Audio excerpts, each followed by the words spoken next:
Qu'est-ce que tu fais? Je lis. T'es un PD ou quoi? Pourquoi tu fais ça?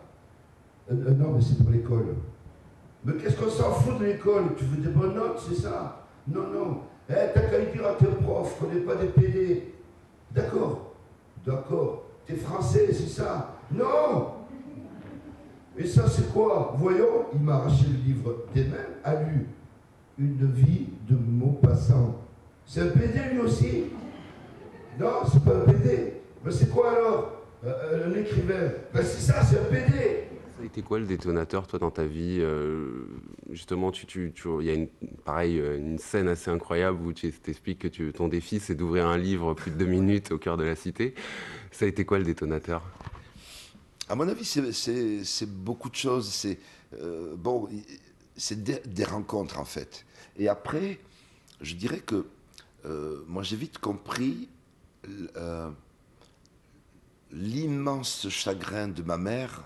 Ça a été de ne pas pouvoir dire, de ne pas avoir eu les mots pour se défendre elle vis-à-vis de mon père, vis-à-vis des hommes, vis-à-vis de ses frères, vis-à-vis de l'administration, vis-à-vis de l'école, pour se défendre et se faire une place.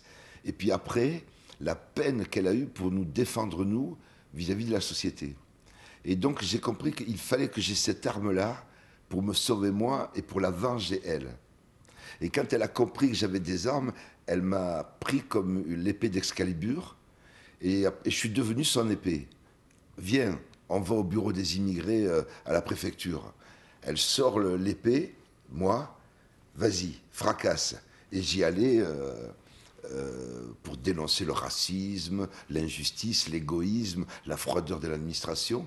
Et je me suis fait du verbe en allant attaquer toute l'administration française qui, dès qu'elle a un immigré en face, l'envoie paître. Tous promettaient des lendemains meilleurs et personne pour nous dire vous allez en chier et de quelque côté que vous soyez. Est-ce que tu crois aux origines? Le fait d'avoir des origines, à t'écouter, on a l'impression que c'est l'individu lui-même qui va choisir ses origines. Oui. Je ne crois pas aux origines comme formateur de quelque chose. Je crois à l'origine comme une information. Donc, moi, j'ai eu besoin, pour pouvoir écrire, de savoir c'était quoi ses origines et d'en extraire une vérité. Comment lier islam et libertinage, arabité et judéo-christianisme, romantisme et obsession du sexe, laïcité et tiers-mondisme.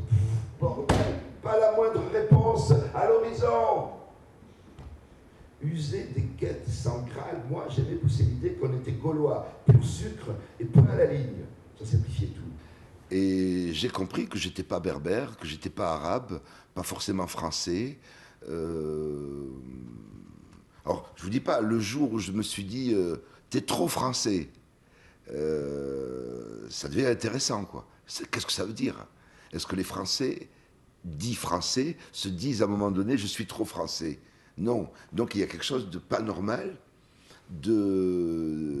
d'avoir à penser ça. Et j'ai fait machine arrière en me disant je dois me berbériser pour pas être trop l'ennemi des uns et pour pas être trop la caution des autres. Et voilà, donc l'origine, ce n'est intéressant qu'à titre informatif.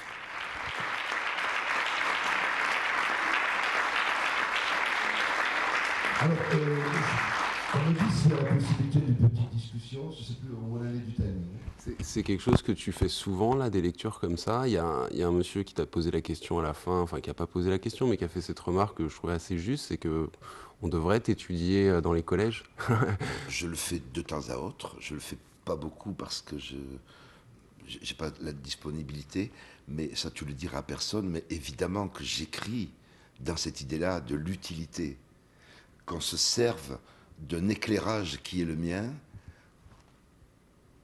pour parler aux mômes en général, et en particulier à ceux qui sont le fruit de l'exil, de l'immigration, à ceux qui sont dans la quête de l'identité ou dans la perte de repères. Les exclus font la guerre à coups de poing, les érudits font la guerre avec des discours, et on se retrouve l'un contre l'autre. Et donc des gens comme moi, il y en a beaucoup, des profs, des écrivains, des chanteurs, des artistes, des intellectuels, qui tentent une voie médiane qui soit une passerelle. Comment faire en sorte que l'exclu ne le soit plus pour qu'il accède à l'information, c'est-à-dire sa dignité, ses droits. Quand est-ce qu'on peut te revoir à Montpellier? Tu reviens à Montpellier bientôt? Montpellier, donc je reviens avec 6 autres individus qui forment le groupe Zebda. Je connais pas. Ouais. Et invité par Arabesque. C'est des festivals où on se sent chez nous, donc voilà. On sera bien à Arabesque. Merci beaucoup. Merci.